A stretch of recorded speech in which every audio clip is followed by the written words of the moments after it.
The U.S. says the Houthis are threatening commercial shipping, and a PMI survey reveals the Eurozone is likely in a recession.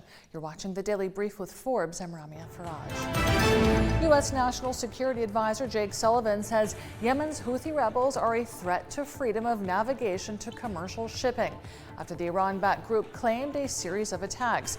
During his visit to Israel today, Sullivan said the U.S. is working with the international community, with partners from the region and from all over the world to deal with this threat. He said while the Houthis are pulling the trigger, so to speak, they're being handed the gun by Iran. The downturn in Eurozone business activity surprisingly deepened in December, according to HCOB Purchasing Managers Index compiled by S&P. The PMI fell to 47 this month from November's 47.6, marking its seventh month below the 50 level, separating growth from contraction. Analysts say the Eurozone economy fails to display any distinct signs of recovery. On the contrary, it has contracted for 6 straight months.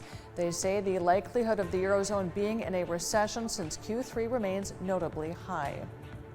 Germany's economic downturn worsened this month, with both manufacturing and services activity contracting, pointing to a recession in Europe's biggest economy at the end of the year.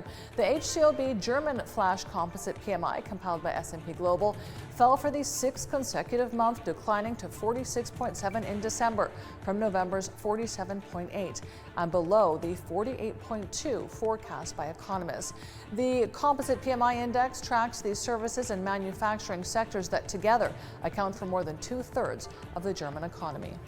H&M's local currency sales fell in Q4 as the Swedish fashion retailer loses ground against Zara owner Inditex, which reported a sales boost earlier this week.